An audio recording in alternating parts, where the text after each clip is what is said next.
Okay. Hey guys, welcome to the Not So Famous podcast. The Not So Regular podcast. That's right. Yeah. It's been a while, and we're kind of getting back in the routine of things. It's been interesting. I think the last one we did was before the 4th of July. Yeah. Right? Yeah. And ever since 4th of July, we've kind of laid low. Why is that? Can you explain to us why? It's a good question. I was quarantined. Yep. Yeah, I was the lucky few that had to be quarantined. Test came back negative though, but positive or stupid? positive for stupidity. No, it was that quarantine life, man. Locked in your house, and you're like, you can't go anywhere or do anything, and like all I could do is like the ability to look outside and know that you shouldn't be going outside was just kind of like, this sucks, you know.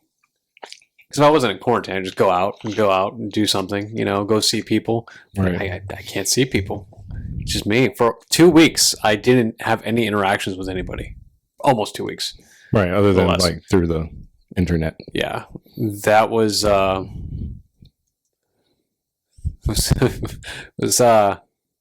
quite a shocker. I'm like, dang, quarantine life sucks. But quarantine, and then just life gets in the way, and now we're here, trying to get back on the regular schedule now. Yeah. But I know you've been waiting for the podcast. You've got some stuff ready to go. Oh, I have a ton of stuff. I know you do. So We're not probably going to fit everything in today. No, it'd be a very long episode if we did. Yes. So why don't you go ahead and hit us with the first one? All right. Santa Claus gets focus grouped. All right. So there is a movement right now to modernize Santa Claus. Okay. Now, this is how they want to modernize him. First, they want to drop the saint from St. Nicholas, because not every religion has a saint. And so you don't want to inadvertently push your religion onto someone else if they want to celebrate Christmas, because not everyone's a Christian. And this is what it says. That could somehow make you feel inferior. Well, it sucks for the Jewish people, because Yeah, right. So get rid of saint. So just Nicholas. It makes me wonder how many people actually get offended by that. Oh, I don't know. I don't see the whole Jewish population going, we got to take the saint out of Saint Nick. I'm offended. I don't believe that. And those darn Christians are pushing their belief on me. Yeah. I don't know. The next one, he needs to go green. So he needs to reduce his carbon footprint, which this is ridiculous. Was this a legitimate article? I don't know. I don't know. It comes from Awkward Family Photos, so probably not. But I hope it's satire, but I'm really hoping it is. I don't think it is. There's those people out there that are so special that they actually, when in doubt, believe this. Not just believing it, but actually want this stuff to happen. Yeah. Yeah. And it was presented, where I found the article, as like serious. Really? Yes. So I don't know if but so he needs to go green because reindeer fart. So he needs electric sleigh. So, and he needs to get rid of the reindeer because that's animal cruelty, and PETA would be upset. What about the elves? Oh, we'll get there. Oh, okay. Oh, we'll get there. Child labor laws. Yeah. Here's something. Why just deliver on Christmas, on the 25th of December? Amazon Prime is so much better. So he needs to start doing drones so he can deliver multiple days. This is where I think some of this is like satire, but like some of it's not. Next, you need more diversity. So we want to. So you need to get rid of. You need to incorporate more people other than elves. So no elves, or including elves, but what we'll have is. And this is where I think it's kind of satirish, satirical, because it's like, why not some able-bodied hobbits? So I think there's some satire in here, but other mythical creatures. Yeah. So orcs and see probably the reason why I did you ever see that video where the guy's walking around and he's like, showing a picture of a dinosaur and he's saying this dinosaur was just hunted and killed. It's a very like last of its species. It's like a dinosaur from Jurassic Park. Okay, people are like, how dare they? Really? Yeah, like people were thinking like, how dare they kill like this velociraptor, or this triceratops, and I'm just like, people are stupid. So to like, I wouldn't doubt there are people out there that really want Santa to have more than just elves and orcs and goblins and hobbits and you name it, and to have him be. Don't tell me it's transgender. No, well, we're not there yet. Oh, we're not there yet. I don't think they go that far. Oh, okay. No, there's just two more.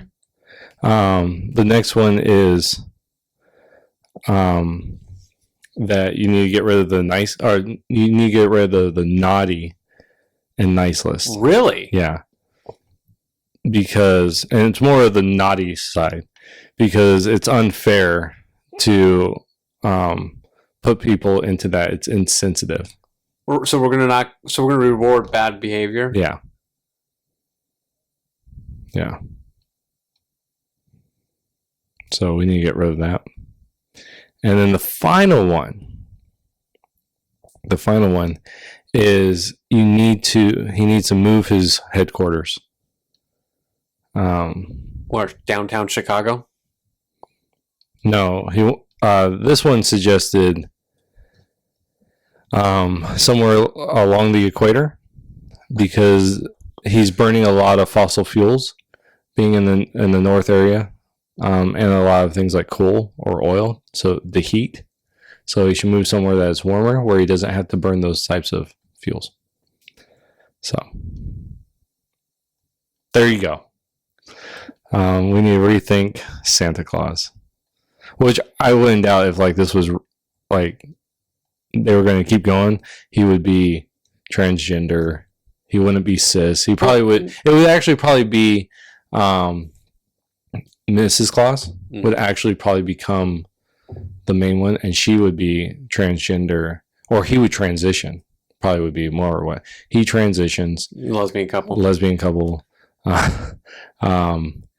See, now this is satire. What we're talking about? What we're talking about would be a satire version of this. This one didn't have that. That's why I'm thinking this is like somebody actually believes this. Yeah, or like actually they're trying to, this, yeah, put this idea out there. And I just. Oh my gosh! What? I didn't read this part. There was another part to it. Well, it's like there's a lot of like parts to it, and this one was just in it. He said, "Tat yourself, drop a few pounds, change the iconic red, white, and blue red and white jacket, tat yourself up, transition to either becoming female or gender neutral." Yeah. So I was wrong. They have it in there. Wow. So, but I read that, I'm like, 2020 Christmas, and just keep it going. Keep 2020 going. The trash heap of a year. That's a big jump from like 2019 Christmas to 2020. Like Santa Claus 2020 comes around, gender bent Santa Claus, No, not Santa Claus. Just Claus. Claus. The Claus is coming. Okay. The Claus. Oh my gosh. So this is just, oh my goodness. Great article to start the podcast. Yeah, I thought it would be. All right. So into a more serious topic. Did you hear about this DC museum? No. It's a black museum, or it's called. Okay, so this is the title: the National Museum of African American History and Culture. They released a graphic. It's a part of their Talking About Race article, and this is the thing. It talks about, oh my goodness, I gotta go through. So okay, Talking About Race, the National Museum of African American Culture. It says aspects and assumption of whiteness and white culture in the United States. Okay, so it says white dominant culture or whiteness refers to the ways white people and their traditions, attitudes, and ways of life have been normalized over time and are now considered standard practices in the United States. And since white people still hold most of the institutional power in America, we have all internalized some aspects of white culture, including people of color. So they're saying because white people are the dominant people, what they do has become normalized into other cultures, into like black culture, or Hispanic culture, or Asian culture. Okay, so you want to know what that culture is? Okay, here we go. Rugged individualism. The individual is the primary unit. Self-reliance, independence and autonomy highly valued and rewarded. Individuals assume to be in control of their environment. You get what you deserve. They're saying that's a white thing. Okay. Next one. The family structure. The nuclear family, father, mother, 2.3 children, is the ideal social unit. Husband is breadwinner and head of household. Wife is homemaker and subordinate to the husband. Children should have own rooms, be independent. Okay, so they're saying that's white culture. Emphasis on the scientific method. Objective, rational, linear thinking. Cause and effect relationships. Quantitative emphasis. Quantitative emphasis. Okay. History. Based on Northern European immigrants' experience in the United States. Heavy focus on the British Empire. The primacy of Western or Greek, Roman, and Judeo-Christian tradition. Okay, so that's where history is.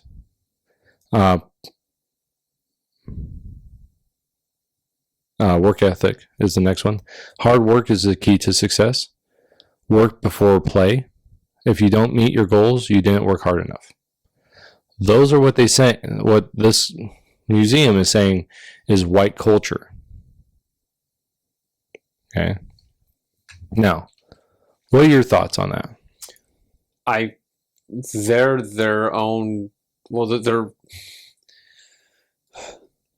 they're stopping the black community from actually being successful. You're telling them don't succeed. That succeeding in something or working hard to succeed is a white person thing. You don't want to do that. Right. That's what they're saying. And it's like, no. Please work as hard as you can. Work your butt off to achieve. Mm-hmm. So for this to say, success is a white person thing is, I don't know. It just blows my mind. It just really just blows my mind. Yeah. This is in DC? Yeah, this is a DC one. Yeah, so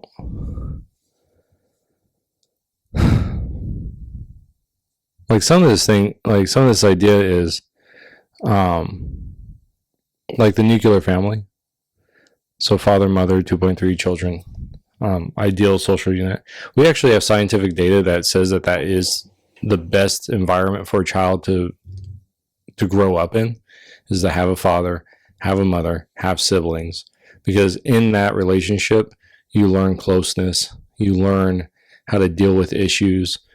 Boys learn what it means to be a loving man and compassionate, because he has his mom influence and his dad influence, and how to treat women.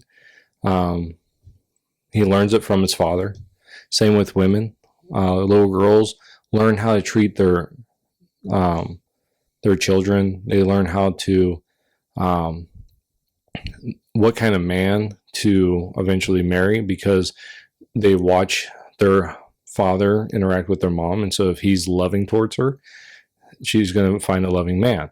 If he is abusive, those girls tend to find abusive dads. Or if he's not there, they tend to find those types of people.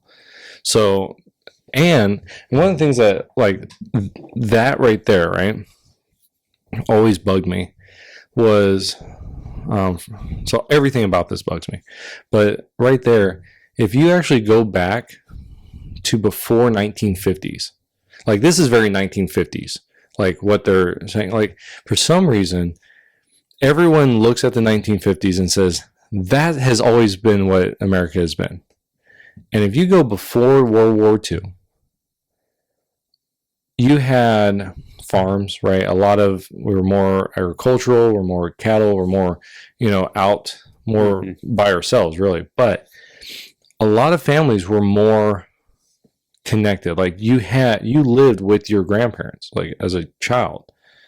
I didn't do that. I barely knew my grandparents. But in the 1950s, that all changed, and it's really due to technology. When technology made it so grandma and grandpa didn't need the family, then they could stay at their own house. When we had more money, we were able to buy houses, and we were able to spread out. We were able to have the more rooms, right? Because before that, it was very much family-oriented, community-oriented. You always had people sitting out on the porch in towns, and people would come over. They would have big potlucks at churches. In fact, the churches for a lot of towns was the community center. And they would have these things. And so that idea, it still had the nuclear family, right? Mom, dad, and your kids. But it incorporated the community, and incorporate, if you went to a church, and we actually tell our church this, is if they see our kids doing something wrong, they can pop them upside the head. I don't care. Because they need to know that there are older adults that will correct them, which that needs to happen. And so like that. Husband is a breadwinner and head of household. Wife is homemaker and subordinate to her husband. Those two ideas, that's in every culture. Like, if you go, okay, not every culture. Majority of cultures, probably like 90% at least, is the men would go out, do the hunting, they would be the protectors, and the women would stay behind. They would grow the food, they would pick the food depending on what it is, they would take care of the children. That's in every culture. That's in the Native American culture, that's in Black culture, in African culture, that's in Asian culture. Every culture has that. That is not a white thing. And it's still going on today. It's still going on today in other cultures.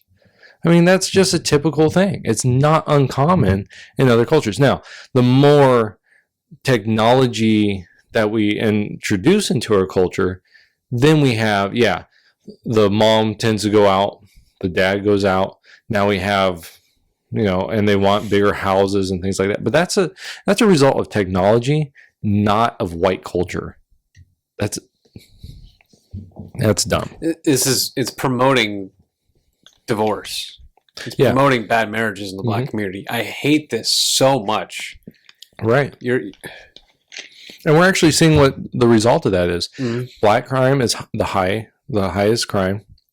And behind that is white crime and Hispanic crime. Hispanics are increasing because their population is increasing.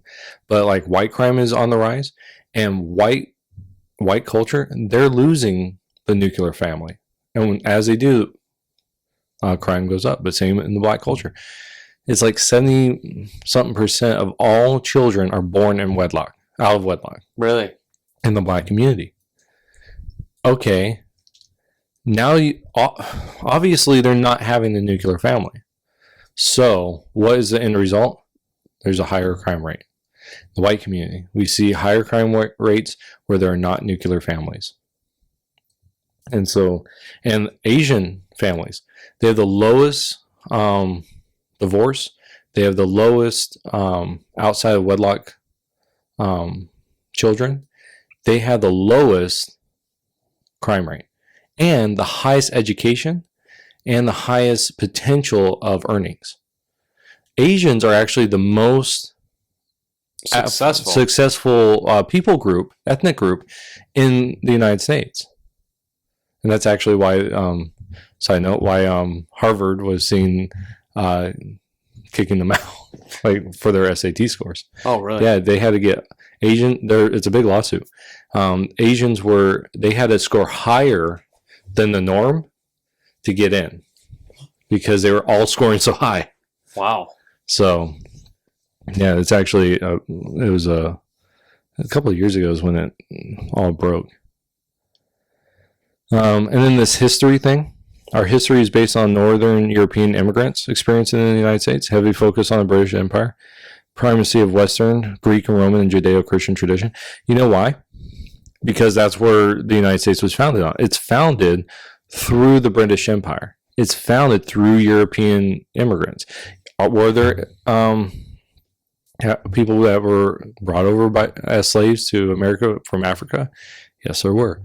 They were also brought over from Asia. They were also brought over from Ireland. Okay, so yes, there are that is American, like that's what we have, is people come here from a lot of different ways, a lot of different backgrounds, but primarily the United States, and that's what we're talking about here, is the United States, like white culture in the United States. The United States is founded through the British Empire. So it makes sense that there be a heavy focus on how did we get here, right? Mm-hmm. And then because of that, you just keep going back, Greek and Roman society, right? Because that's another thing. That's where philosophy comes from, and that's all that. And then the Judeo-Christian tradition, our Declaration of Independence and our Constitution is based on Judeo-Christian belief, the belief that God created and that we are given rights through creation, not through government, but through our actual creation by God. So yeah, it would make sense.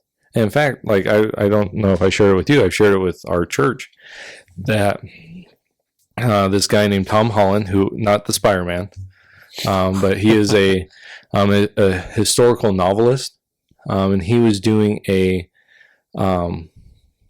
he was going through kind of the life of Paul, right? Because he was going to write a story. Mm-hmm. And he always believed himself to be that his belief, his morality, his way, his outlook on the world was always Greek philosophy, right? That's where it came from. He's like, as I've been delving deeper into Paul, I've realized, and this is what he's saying, I realize that my morality, the way I look at the world, is actually Pauline. It comes from the Bible.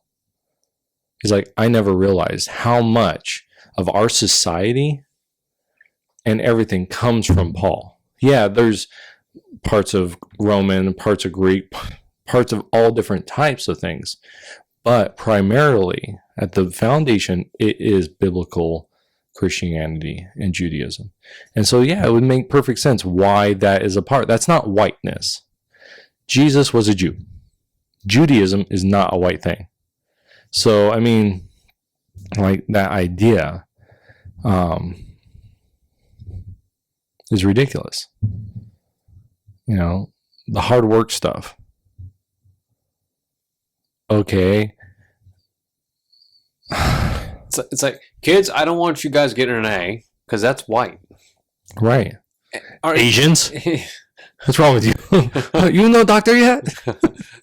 Whites get B's, Asians get A's. Yeah. To say that is ridiculous. I don't care if you're part of the black community, white community, we're all one community. Just succeed, work your hardest, and accomplish. There's no race behind that. Right. So to put that on white shoulders it's ridiculous. Yeah. I wanna. Okay, so check this out. Here is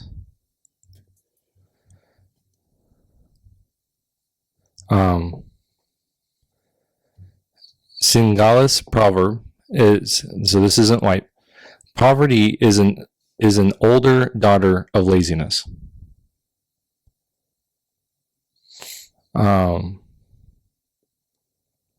Let's see. I'm trying to find one.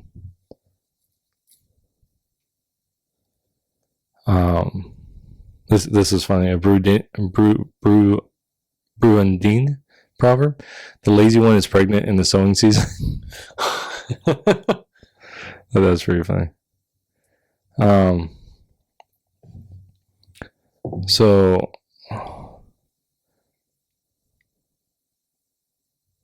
a Malagasy proverb, so from Malaysia. The lazy man who goes to borrow a spade says, "I hope I will not find one."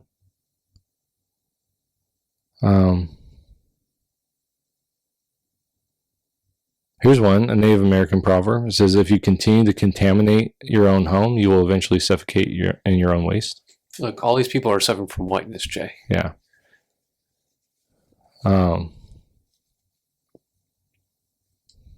Yeah, so I'm just looking at these things. So,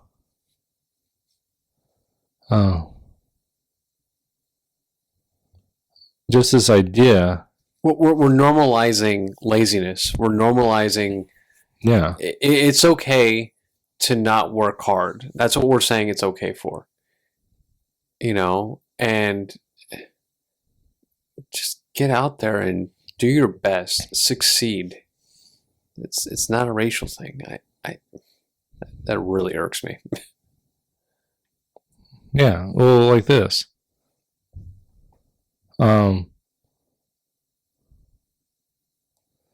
Where's this one? It says, "There is no point in waiting for far off help. Get to it and solve the problem now." This is Chinese proverbs. And I think this is an interesting one. I think this is one that really encompasses this idea of where we're at right now. It says, "Lulled into laziness and indifference by comfortable living." Really, that's the idea here. Like, this museum is talking about how we are, like, whiteness, like hard work and work before play is whiteness. No, it's really how you are to live. And right now we live in a comfortable society where everyone in our society, doesn't matter your economic, your social standing, we are all in the 1% of the whole world, the top 1% of the whole world as far as economic wealth. Doesn't matter if you're the bum on the street or the rich, guy of Amazon, the CEO of Amazon, Bezos. We're all in that 1% just by living in the United States. We're in that top 1%. And we have such a comfortable living that laziness is easy to say, why not? And it's almost, they're saying that, to me, this sounds like they're saying the people of color, their culture is not to work hard. Like, success doesn't come through working hard. It just comes, or is given. You'll just get it. Yeah. Claus will give it to you. Yeah. Claus will. He's working around the clock. Doesn't matter if you're naughty or nice. Claus will give it to you. Mm-hmm. Here's your success. Which all this kind of flows into that, right? Mm-hmm. Yeah. I just can't believe this. Things like this. objective, rational thought. Like, that's where all of scientific discovery comes from. Is this idea that there's objective rationale to the universe. I mean, you have no light, right? Like the lights in the office here, or you don't have computers or anything that we have that's technology based without the idea that there is objective reasoning here through the scientific method. You know, this is creating uneducated, broken families. Yeah, really is, and it's not going to stop. And it's really. Right now, it's a downfall for the Black community. Mm-hmm. And please, if you're listening to this, don't follow these. Go out, be successful, be hardworking. Work hard for your success. Success does not come to your front door and say, "Here I am."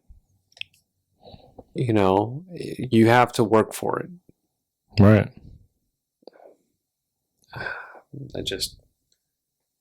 That's amazing to hear that being in there. That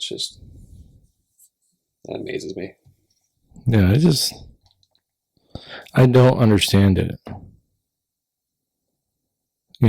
Like, this isn't a white thing. This is a way that America has become one of the greatest nations in the world in all of history. Just from an objective, but of course that's whiteness, right? Mm-hmm. You can't be objective because then that'd be wrong. You'd be saying that, yeah, oh my gosh.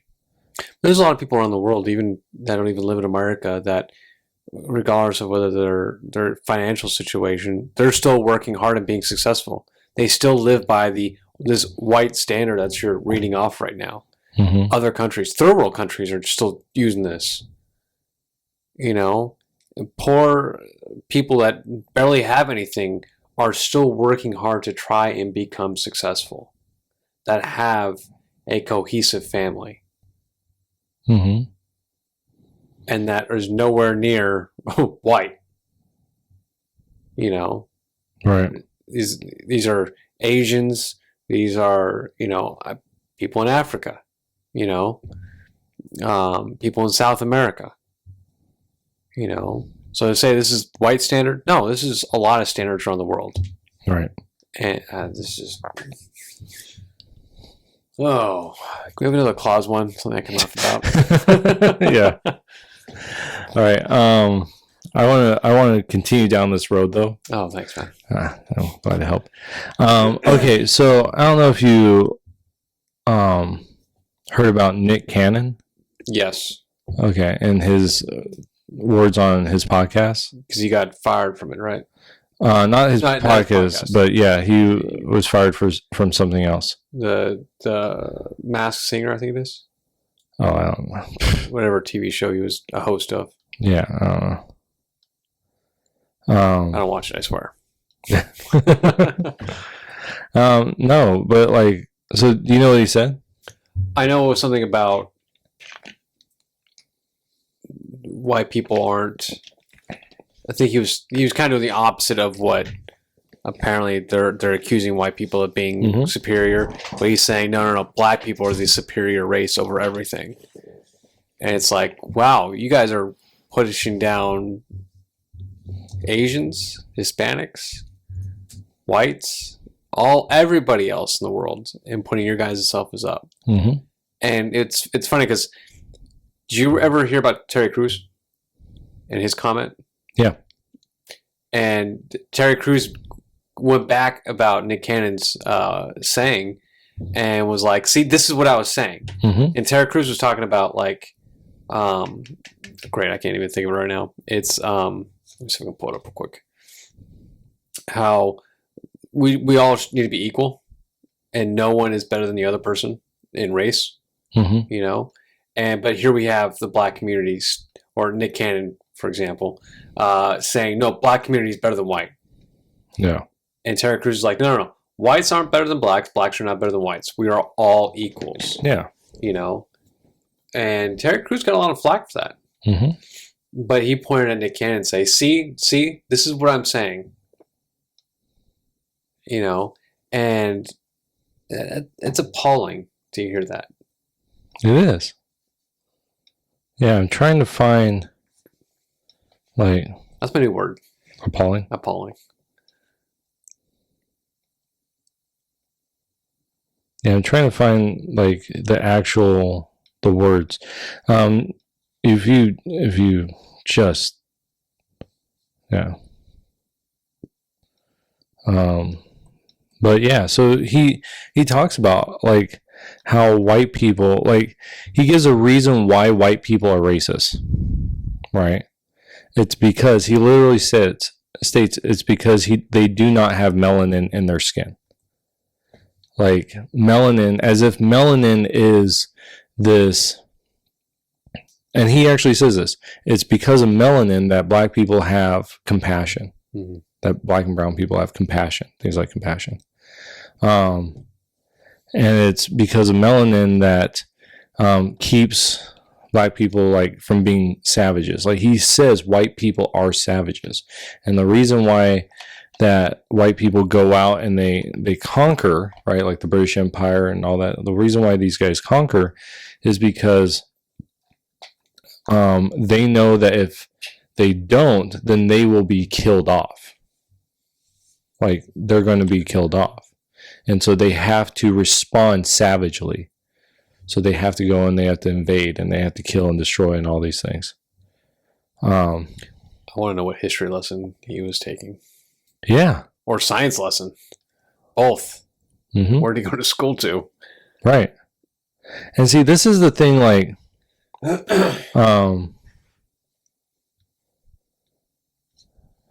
yeah, so this is a thing that a lot of people don't understand.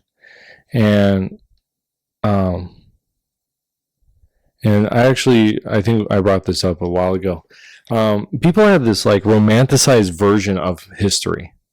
Like, when the Europeans came over to America, they have this vision of the Americas as every tribe that was here, every Native American tribe that was here, they were all in peace. They just lived off the land and they were all in peaceful coexistence. That's completely false. They were in war with each other. You know, and it was brutal stuff. Like, I was just listening to a guy talking about the Comanche and some of the Plains Indians, and he was talking about how if you were under the age of about 5, like, say a party came in, right? So you have a tribe, right? And the men went off to go hunt, gather, whatever, and another tribe came in and they slaughtered people, right? They would kill people. And on these raids, if you were like 6 or under or something around that age, most likely you would be killed. They just kill you because a raiding party can't carry children like that. If you were a male over a certain age, about, I think it was 12, they said, you're probably going to die because they don't want you growing up and becoming a warrior. Women as well. They don't have pregnant women. Yeah, you're dead. Like, older women. Yeah, you're dead. But they would keep the children between about 7 to 12 years old. And the reason why is because they're old enough to be able to move on their own at a pretty quick pace, and they can be indoctrinated into your tribe. And this historian was saying that's how all the tribes of the plains would do it. It was a common thing. So you had a mixing of tribes through this process. But people had this weird belief system that they were all just peace. No one had fights or anything like that. And same with like in Africa, like they have this idea that everyone in Africa before the slave trade started was just peace, love, and and all that. And the reality is, it was a brutal area. The whole world is a brutal area. Well, for sure, even like before, like Bible, like Mhm. when you look at the Bible, people are like it's a peace book. It's God's holy book. It's love all throughout it. Yeah, but there's a lot of wars that wage on. Mhm. So even through the beginning of time, was there just no beginning of time, but ever since the first bite of the apple and sin has fallen on this earth, we've had just war and destruction. Right. Go ahead and continue. No, that's right. I mean, the Bible is very deals with life the way it is. It doesn't brush over things. Like there are parts in the Bible where it's like David. David's a perfect example of someone in the Bible that the Bible does not brush over. This guy starts off great, kills the giant, kills a bunch of he's fighting back this wave of enemies that are coming, and he's a good king. And then you get to Bathsheba, and it all goes south from there. Like he starts sleeping around. He gets a guy killed. Bathsheba's rightful husband. His son has sex with his daughter, and he doesn't really do anything about it. And so his other son kills his brother, and then David gets mad. Like, there's a lot of things that are wrong in David's life, but the Bible never brushes over it because that's sin, right? And so, like, where this guy is talking about how white people are the devil, and white people are he's buying into this belief system, and he really is. He's buying into this. It's a Louis Farrakhan, and he actually mentions him in this podcast. Louis Farrakhan, about how this idea that black people were the original race. Black Islam, if you don't know what Black Islam is, Black Islam has this belief that God created the black race, and the white race were supposed to be subjective to the black race. But then the white race overthrew the black people, and one day God will bring up the black people to overthrow the white race and to resume their rightful place as the people of God. And so just this idea, and this is the thing, like in the Bible, there is no idea about race in the sense that we're talking about race. There are nations, but they're always connected. Like the Bible goes out of its way to really connect people. They're like, okay, Abraham, here's this, but these people over here came from this person, which is a relative of yours. Yeah, and you know what's funny is, like, even the New Testament, when they're like the Romans, Mm-hmm. they don't say those white people. Right. Mm-hmm. The white people, we're... Yeah, in fact... Oh, my gosh. Yeah, in fact, the word that's used... It's... Oh, go ahead. Yeah, the word that's used of... There's only two words that really distinguish people groups in the Bible. There's Jews and Gentiles. That's it.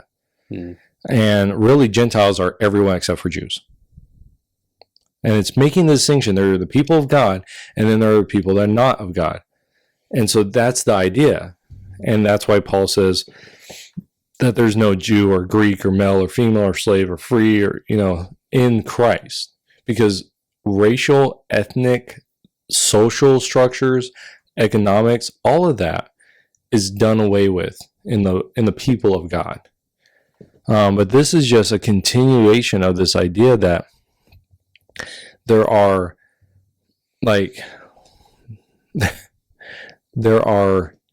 the white people are like this devil movement, and it's really white. And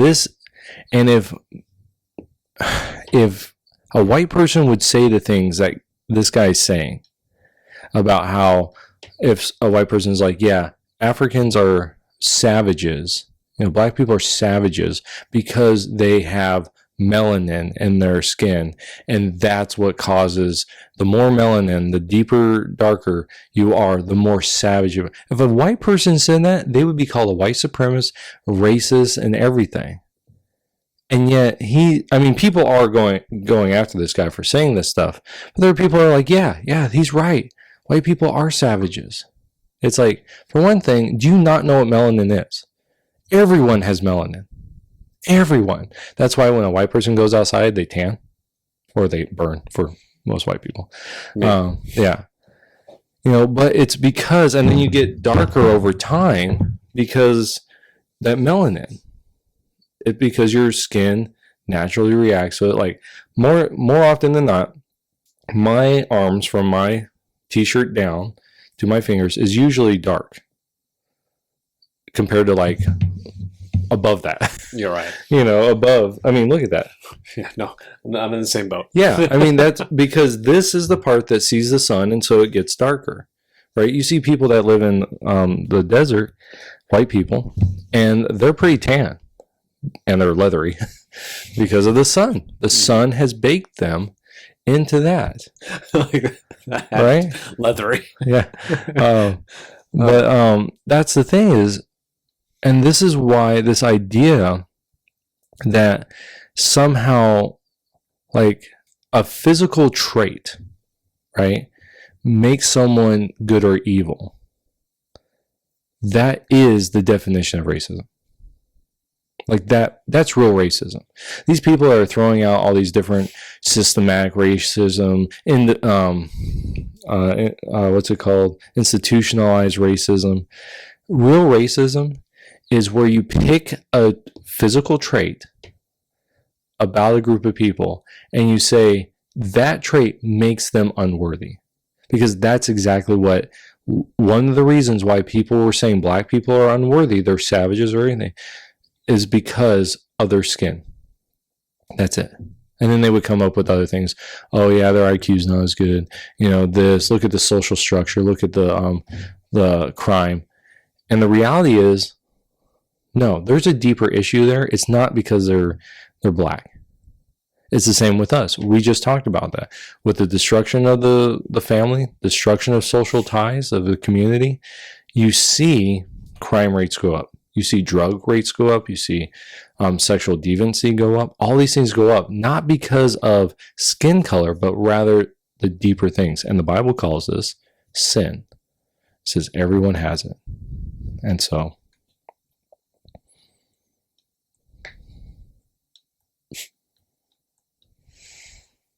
Yeah. Yeah. Yeah. I finally found like his actual. You found his actual thing. Yeah. It starts about 48 minutes in. But listen to the type of things he says. When you'd have a person that has the lack of pigment, the lack of melanin, that they know that they will be annihilated. So therefore, however they got the power, they have the lack of compassion. That melanin comes with compassion. Melanin comes with soul that we call it. We're soul brothers and sisters. That's the melanin that connects us. So the people that don't have it are a little, and I'm going to say this carefully, are a little less. And where the term actually comes from, because I'm bringing it all the way back around to Mr. Farrakhan, again, the guy, to where they may not have the compassion, or when they were sent to the mountains of Caucasus, when they didn't have the power of the sun, that was that the sun then started to deteriorate them. So then they're acting out of fear. They're acting out of low self-esteem. They're acting out of a deficiency. So therefore, the only way that they can act is evil. The only way they have to rob, steal, rape, kill, and fight in order to survive. So these people who didn't have what we had, and when I say we, I speak of the melanated people, they had to be savages. They had to be barbaric because they're in these Nordic mountains. They're in these rough torrential environments. So they're acting as animals. So they're the ones that are actually closer to animals. They're the ones that are actually the true savages. And then they built up such this I don't want to say warrior, but they built up such this conquering barbaric mentality that they're coming out of Europe. Then they said, in order for us to survive, we have to take what's not ours. And then they went into the land that actually where we are originated. Instead of trying to make friends, they said, we want you what you got. Because there's the mentality of whether it's the Caesars or even that, we have to conquer. This guy's twisted. That is anyone that holds to that idea. Doesn't matter if you're like black people are savages, white people are savages, Asians are no matter, what ethnic supremacy you have, it's still racism. Like that is the definition of racism and ethnic superiority. And that's what we need to fight against. No matter where it's found, whether in the white community, in the black community, in the Hispanic community, in whatever community, and that idea has to be addressed and said, no. Anyone that holds to that is on the outside, because that's the only way that we can conquer and deal actually with racism. Because when you start throwing stuff out like that, what you're doing is you're belittling someone to the point where you're justified in bringing them down. And this is what we do to our enemies. We make them in a caricature of themselves, so it's easy to fight against them. And when you recognize that, no, they have inherent worth, then it becomes hard. Because now you actually have to deal with they're a human being. And this is why I think the United States is such a great country, is because in our founding documents, we say everyone is created equal. Every human is endowed with the inalienable rights. There's nothing in the Constitution about melanin? Nope. There's not even about, the only time that this gets brought up a lot as to why the Constitution is racist. They talk about the 3/5 clause. You know what that is? Brief me. Okay. This is for you that are listening, not for Gabe. So the 3/5 clause, it's always interpreted like this, or this is the way people interpret it. I want to see race in it. They see the founders were racist because they treated slaves as 3/5 of a person. They only count as 3/5 of a person. And they said, see, that's why they're racist. Because they viewed black people as less than as a person. They're only 3/5 of the person. Except that's not what it is. So in the northern free states, or the states that had free slaves, the idea was each of them, each black person, each white person, they were counted as one. Okay? And this is all about voting. So they were counted as one. So say you have 10,000 people, right? Okay. They were each counted as one, so that you have 10,000 people. Makes sense, right? Okay. And that went to your elected officials. So in Arizona, we have 2 senators, right? Mm-hmm. But we have multiple congressmen. Okay, so so I'm just going to look this up. How many congressmen does Arizona have? Okay, we have. Oh my gosh, just give me a number, people. We have 9. Oh wow. Okay, so 9 congressmen and women. There are women in there. But what about California? California, they always do this to me. One thing will give me one number, and then they'll be like, oh, okay, I'm just going to count them. 1, 2, 3, 4, 5, 6, 7, 8, 9, 10, 11, 12, 13, 14, 15, 16, 17, 18, 19, 20, 21, 22, 23, 24, 25, 26.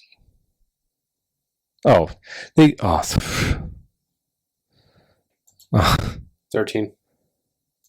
Sorry, they were giving me everything. Oh, Yeah, they give me everything. Trying to find. They're 53. Ugh. Okay, here we go.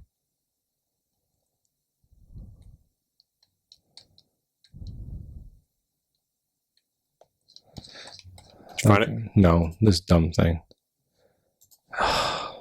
Oh, actually, will that do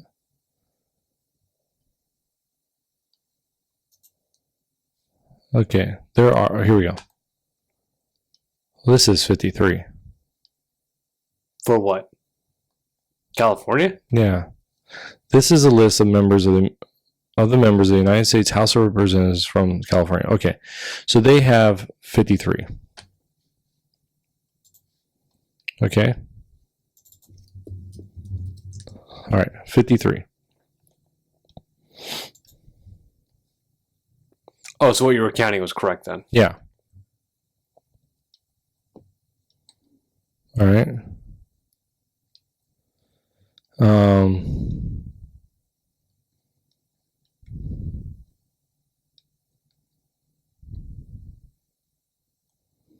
Okay, so, and then I think we have 9. I think that's what it is. Here we go. Yeah, we have 9. Okay, so there you go. So here's the reason why that California has 53 and we have 9. Population. What? There's only 7 Republicans. Yeah. So California has 53 and we only have 9, and there's a reason. And it's all based on population. Okay, so the bigger the state, the more representation you have in the House of Representatives. Mm-hmm. Okay, and Senate, every state gets 2. So it doesn't matter your size there. But as far as the House of Representatives is concerned, it's based on how many people you have. This is why the census is so important, right? So now going back to the 3/5, right? So in the free states, every person was counted as 1, but they didn't have that many black people in those states. The majority were in states that still had slavery. Okay, so what those states were trying to do is say every single one of our slaves counts towards our representative in the House, except those people weren't given the right to vote. So what those states were trying to do was they were trying to use their slaves as a way to have their voice be heard louder in the national conversation. But they were treating those people as property. And so it actually came, and this was a famous back and forth with one guy from the free state saying, we're going to start counting all of our cows and all of our dogs and all of our horses and our farms, our houses, everything. If you're going to count them, who you deem as property, then we're going to count our property as well. And so what they did was, as a meeting point, right? They said, you can count those people, but you only get 3/5 of a vote for them. So that means that you're going to have to, for every one slave, you're going to have at least 2 to make up to represent. And then that way, it lessened the power of those slave states. And that was the purpose, is to lessen the power so that eventually the free states could do the 14th Amendment. And that was their purpose. And so it wasn't a race thing. It was really a way to work on this, right? Because they didn't want to say, no, those aren't people. But rather, we don't want people being used so that what they deemed it, and what rightly so, what they deemed as a evil institution of racism would continue on. And that's how they went about trying to abolish it. So yeah. Oh, that's a lot there. That was a lot there. There's some history lesson for everyone. You explained it very well, though. I hope so. It's like you're a teacher or something. I know. I have a few gifts. Yeah. Nice. Did you want to hit on their topic? What would you like to do? It's up to you. Now, how much more do you have? I have at least 2 articles that are up on the screen and like some things in my head.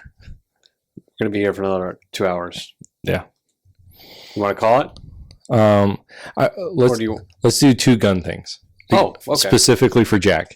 Okay. Because he always says, you guys always talk about guns. So it wouldn't be a podcast if we didn't talk about guns. Okay. So this is just for you, Jack. 2 things. One, I stumbled upon this article by slashgear.com. And their thing is, the headline is Violence Prevention Study Reveals the Unique Gun Culture in Each U.S. State. Okay.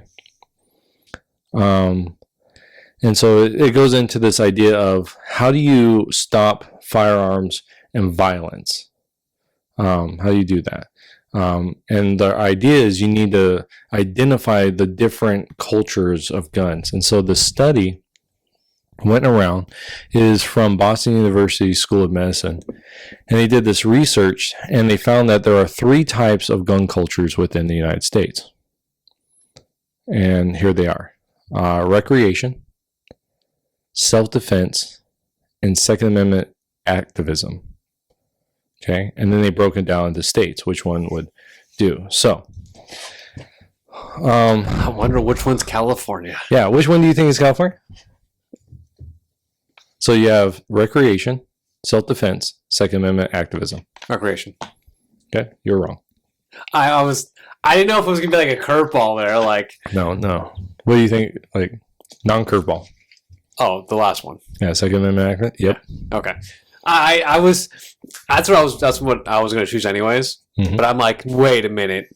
I wonder if this article like maybe something's saying differently. No. The government. Oh no. The government's saying one thing, but how does the people really feel? Yeah. I don't know. So yeah, this is not. Okay, like, so no. Like, this is pretty accurate then. yeah, I would say so. So every place that is a Second Amendment activist area, like people are active in trying to overthrow the gun laws. Mm-hmm. West Virginia or no Virginia? Virginia, yes. Virginia, yes. Yeah, not West Virginia, but no. Virginia, yes. Boston or Massachusetts? Massachusetts, yes. New York. Yep. Oregon. No, Washington. they're recreation, but Washington, yes. Okay. Illinois. Illinois, yeah.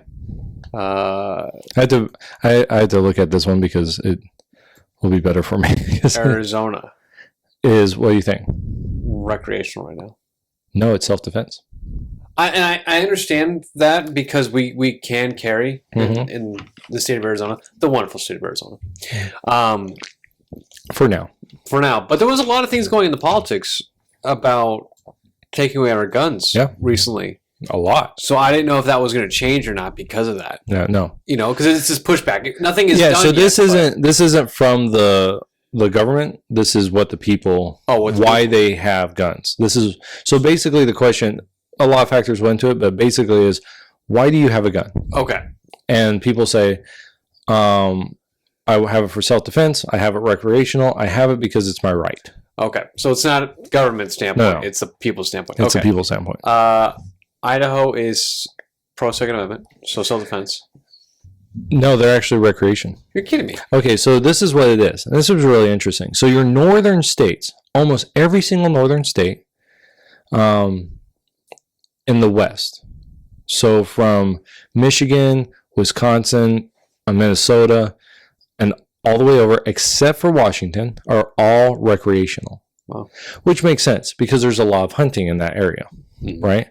And then it's interesting because the way it goes northern and then it cuts down along the Mississippi River, like straight down the Mississippi River. So you got You have Missouri, Arkansas, Louisiana, Indiana, like all those. Then you have West Virginia, Pennsylvania. There's a lot of hunting out there, so that makes sense. Maine, a lot of hunting as well. And Vermont, a lot of hunting. So that makes sense that all of those are recreational. Why do you have your gun? I like to go hunting, right? Same with Oregon. Makes sense. But all of the Second Amendment, where those places are all Democratic states. Democratic run states, except for, well, okay. I'm basing this off of where Trump won. Okay. What did they go red? So not necessarily run, but Georgia, because they're having a lot of push. I think he's actually a Republican that runs it, but there's a huge push to get the Second Amendment, like to get a lot of gun control stuff there. So that makes sense. They're actually pushing back. So it's a Second Amendment activism, and same with North Carolina, that they're getting pushed, and of course Virginia, right? But those are the two other states that went red, that are activist states. So trying to get gun control loosened. We'll probably start saying that more in Arizona, maybe in the next few years. I think so too. Like this bill that was on the docket, well, it wasn't in the docket, but it was brought up, was very much a California type of restriction. It sounded a lot worse in California. I think in some ways it was, but it almost seemed like you can only own like revolvers. Oh, I don't know about that, but I know that it was extreme, and so it didn't even make it to committee, like, you know, but just the fact that it was introduced in our state tells you something. Someone in our government went ahead and wrote that up. Yep. And that's where they want to take it. The door has been opened. Right. And it might be a crack. It has opened up a crack, but the crack's just going to keep getting bigger and bigger. Yep. So, and then I found it interesting what states were self-defense. So all what we call the Southwest states. So California is not considered Southwest. It's more of the territorial states, right? So Nevada, Utah, Arizona, New Mexico. Those states. Texas. But out of all those, Oklahoma, Kansas, and Colorado, those are kind of the southwestern states. All of those states, except for New Mexico, are self-defense states. They have it for self-defense, which I can understand why, because the mentality of most people out here is real rugged individualism, right? Like, you don't take my crap, I'll kill you, right? Like, that's the mentality. Don't tread on me here. I come to the desert. In fact, that when you first took your job, I told you, be real careful about people here, because they're nuts. And so, but it makes sense for New Mexico to be a Second Amendment activist state because they're very blue. Like, they're real blue.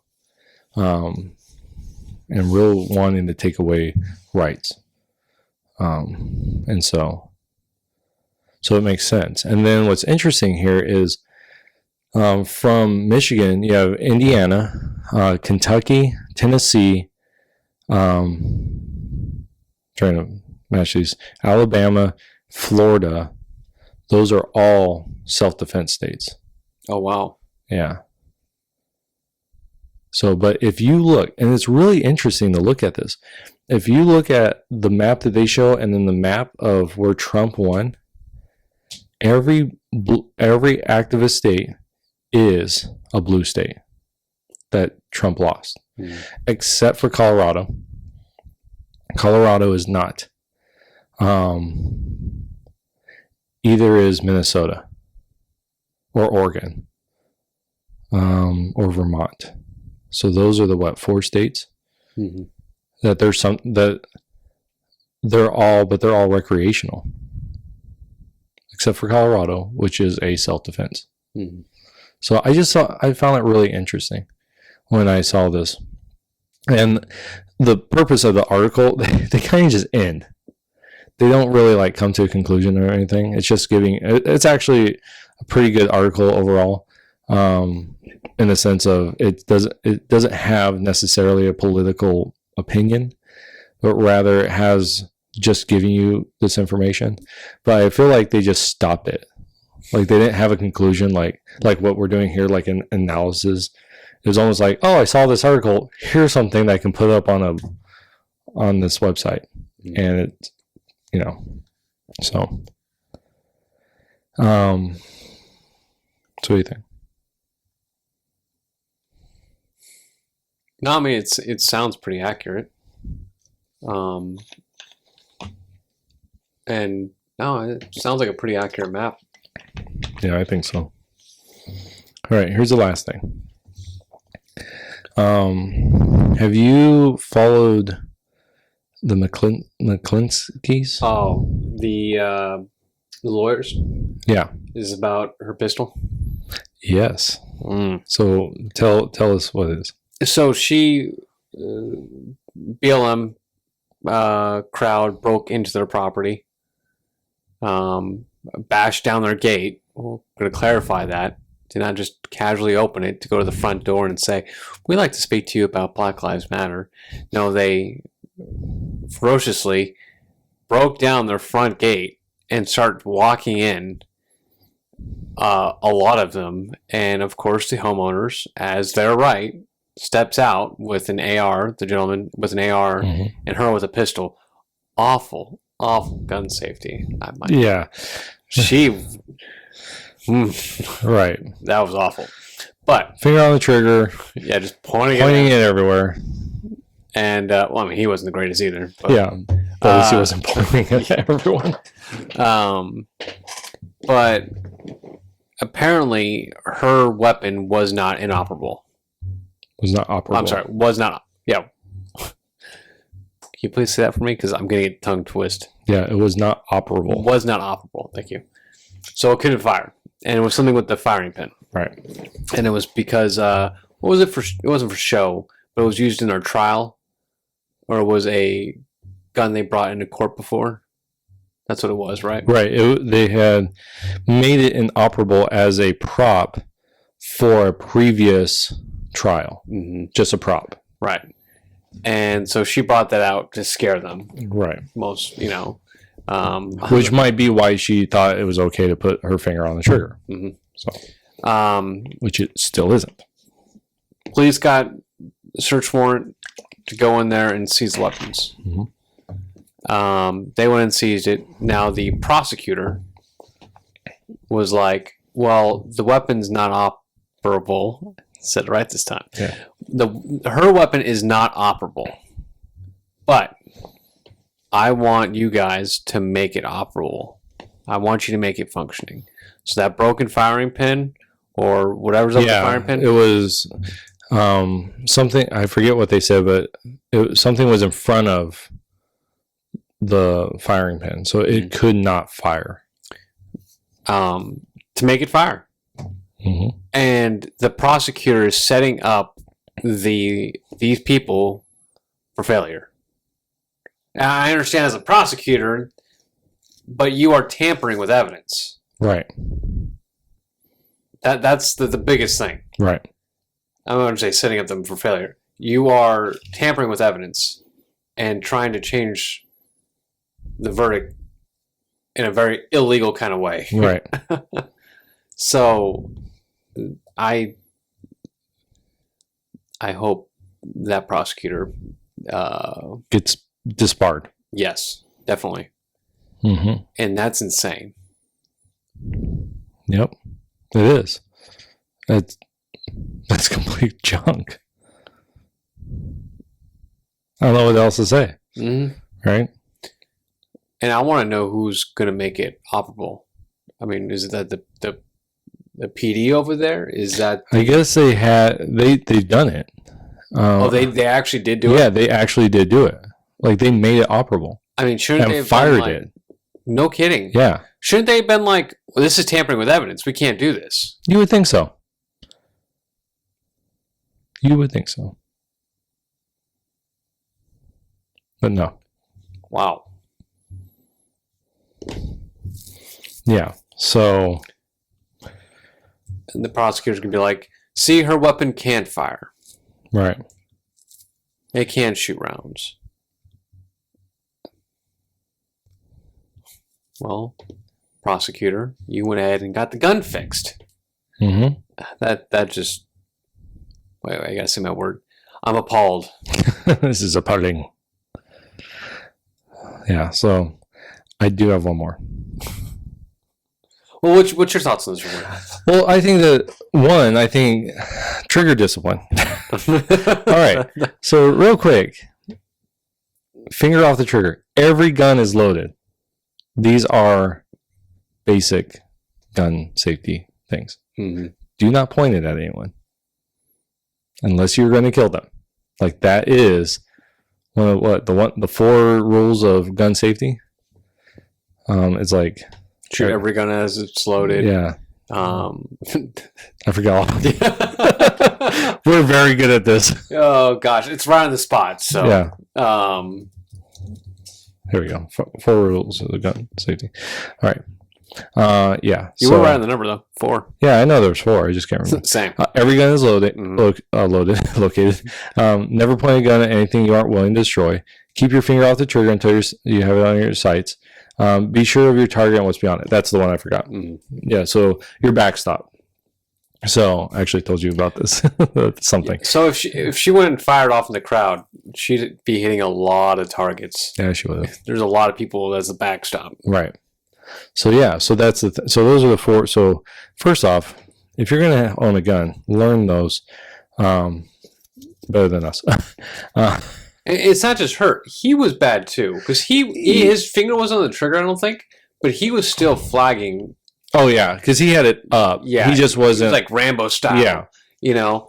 Yeah, you really like. I liked what one person said. If you have a sling, right, then you can hold it, but it's pointed in a safe place where you normally would hold it anyways. And you can be in a very ready position to look to come up. And you also have that like command presence when you're holding it, where you look like you're gonna like you know what you're doing. Like you know what you're doing. Mm-hmm. Say, all right, man, don't come up any closer. You guys move any closer, I'm gonna blast it. And I start blasting. The Danny DeVito meme. Yeah. But go ahead. Yeah, but no, that's that. So, so know if you're gonna use a firearm, know how to use it. Can't be emphasized enough. Get training. But for this whole situation, how can anyone even think of doing this? Like that's literally tampering with evidence. So they're saying, and their lawyer is saying, this gun is inoperable. It cannot fire. So she wasn't flagging people, right? So there was no actual intention to actually fire because the gun was inoperable. And they knew that. This is one of the cases. This is one of their legal strategies that they're bringing in here. But then if you come in and the prosecutor's like, yeah, but we were able to fire it. If none of this came out, that they had done this, that they had made it operable, they just lied to prove their point, right? Like the prosecutor would have lied, tampered with evidence to prove their point so that they could get these people. That is the definition of injustice. And that really ticks me off. So I think the biggest issue during their what they're gonna have to go through is one, what the prosecutor is going to use against them was one, of course, the gun's going to fire. Mm-hmm. Because of course it's now inoperable. Oh, it's now operable. Excuse me. It's now operable. 2, they're pointing the weapons at everybody and threatening them. This is what the prosecutor is going to use against the lawyers. Mm-hmm. And I bet the third one's going to be, they're not in your home. Right. They've come into your property, but they're not in your home. Right. But from what I understand now, I could be wrong. In Missouri, because they're in St. Louis, Missouri, in their state, they have a castle doctrine that is more Property or home? I think it's property. I think you can defend your property. That, where like here in Arizona, it's they have to enter Your house. Yeah, into your house. We have a castle doctrine, but it's in the castle. Where I think Missouri is even more open to where it's your property. Mm-hmm. So I think they have a pretty good. This is another thing. If you carry, it's a good idea to get gun insurance, like carry insurance. So like the USCCA. I have Legal Shield, which I think is better, but hopefully it's better if I ever have to use it. Right? It's one of those things you have it and hopefully never use it. Yeah, and if they had it, they could be using this right now, not right. But they have the money. Yeah, they have money and they're lawyers. Yeah, they're actual lawyers, but they do have a lawyer themselves. So I feel bad for that lawyer. I know. Because the two lawyers probably tell him what this lawyer what to do. Yeah. Why are you doing it that way? It's like being a doctor and your patient's a doctor. Right. Yeah. Okay, here's the last thing. Last thing, I swear. Okay. All right. This is one of the things I really wanted to talk about. So a couple weeks ago, or maybe it was a week ago, China started doing this thing. And the reason I want to bring this up is because what they're saying could easily happen here. Okay. Okay. It doesn't have to be a communist government for what they're doing. So, have you heard about this? China orders Christians to renounce their faith in Jesus and worship President Xi? I don't know how to say his name. Jinping instead. Xiaoping. Right. Something French. Jinping. Yeah. Have you heard this? No, I've been reading some new things about China, like there's other things. The blindfolding, like the new prisoners are doing. Yeah, with the Muslim groups. Mm-hmm. And then the Texas down in Texas with the consulate. Yeah. Yeah, I'm not talking about those things. No, this is brand new. I haven't heard this one yet. Okay, good. I'd love to like spring things on you. But no, like, okay, so this is what it is. So if you don't understand how America works, you can meet as a church. You don't need anything, right? You just start meeting as a church.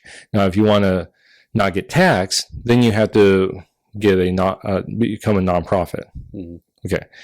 In China, if you want to meet legally, you have to go through hoops to become a state authorized church. But when you do that, you can't teach certain things. And so that's why a lot of churches are what we call underground churches, where they don't meet, but because of that, they can easily be arrested and thrown in jail. To not do that, to not face that kind of persecution, you become a state church. But then there's a lot of things. Recently, in April, Chinese authorities, and this is what it says, Chinese authorities visited Christian homes in Linfen in the northern province of Shaanxi in April and told residents who were on welfare benefits, okay, that they had to take down all crosses and replace any displays of Jesus with portraits of Chairman Mao and the current president. Okay, that's what they had to do. Any Christians who refused to comply with the demand had their welfare subsidies annulled. Wow. So, so this is what's happening.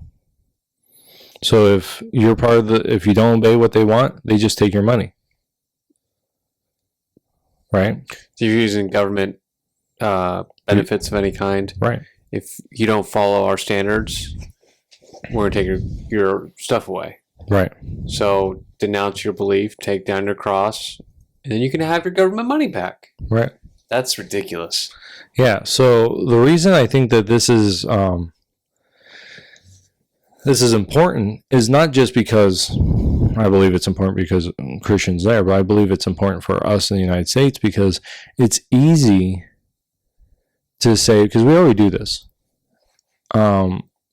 If say a Christian school if they take any money from the government, there are certain things they can't teach and certain things they have to teach. So it's really hard, right?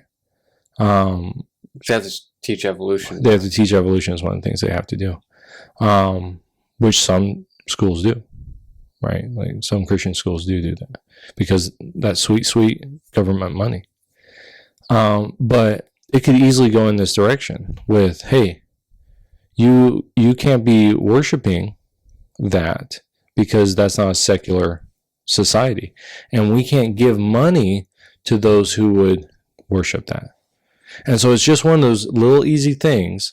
And I know people say, well, not in America because we have religious freedom. Yeah, tell me about that 3 months ago, but don't come at me with that nonsense now, when California right now is saying Bible studies, small groups no longer meet. Christian small groups can no longer meet because of the virus. Like it's not just the big gatherings anymore. They're saying the small gatherings can't even meet. Mm-hmm.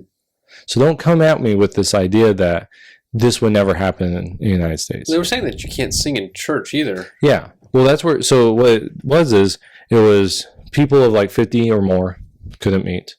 Then they allowed it open, right? Because things started opening. But then when everything hit, they said, okay, masks, right? You can't sing because that spreads it. And then it went just recently. Not even small groups are supposed to meet now.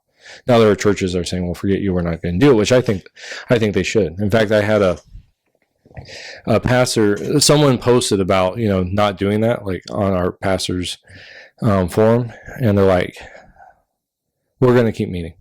This other guy said, why? It's a health issue. It's not that, it's not something that's really bad. We shouldn't meet. So I asked him, he never replied, but I asked him, where would you draw the line for the government to tell you not to meet? Where is that line drawn? Where would you draw that line? Because that's really what it is, right? Mm-hmm. It's an individual thing. Where would each of us draw that line? I don't think the churches should stop meeting. So, we don't. But I read this article. I actually read it different. This is Christianity Today, but I read it from the original source when that first came out. But that could easily come with the way our society is going, with the desire for socialism, these Marxist people that are doing these things. Our society could easily go in that direction where it says, you're not following, the government is a secular institution, so we can't give money to anyone of a religious group. Not just churches, right? Not just schools, but individuals as well. Right, because China's not caring about your religion anymore, they're not just focusing on Christians. Right, they're going after the Muslims. Mm-hmm. They're going after. They want you to be 100% atheistic. With the government. Yeah, what the government is. And if you're going to worship someone, you're going to worship the party. Mm-hmm.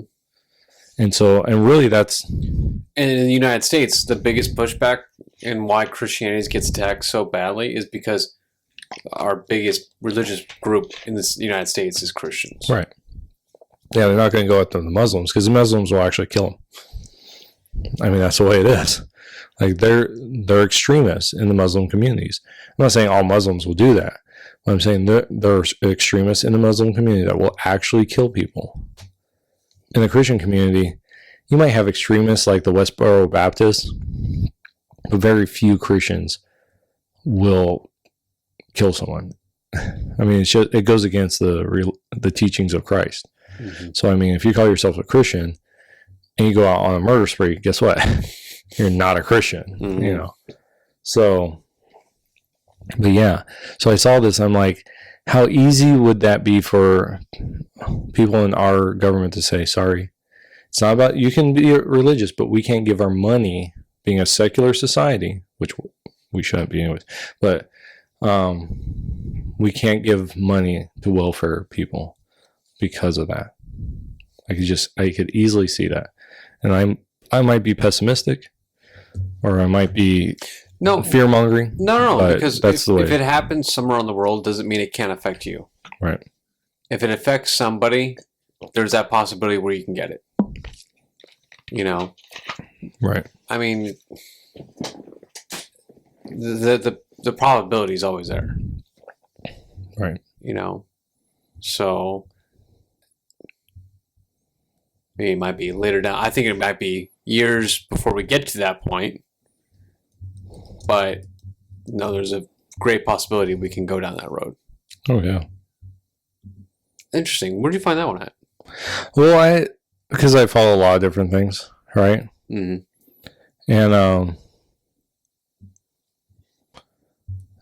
And that just happened to be one of the ones I came across, and someone just posted it on Facebook, so I was just reminded of it. Mm-hmm. But yeah, so wow. If you find that again, could you message that? Oh yeah, I'd like to read that one. That's pretty good. I can send it. It's real. This one's real short because it's just giving you. I mean, it's less than 5-minute read. Oh really? Yeah. I mean, it's. Yeah. Let me see if I can. Well, while you're sending that to me, did you have anything else you want to bring up? No, I will stop there. We had to leave some for the next podcast. Yeah. Which, oh my gosh, it's like we could do a podcast every day with all the stuff that's it's like constant, it's nonstop, and it's nothing positive. Mm-mm. That's what's sad, and it just kind of just negativity every day in the news. Well, I can give one positive story, just real quick. Go for it. I will be building a new a competition pistol over the next 6 months. Oh, nice. Oh, So, yeah, you told me that. Yeah. New Glock? Yeah. Glock 34. High point? That's not a Glock. Come on. It's a recommendation. I recommend that you should build a competition shooting high point. That'd be really funny. I want to see instead of doing the best, you do the worst. Right. And I want to see somebody actually show up to a shooting competition with a high point and just see how well they'll shoot. Yeah.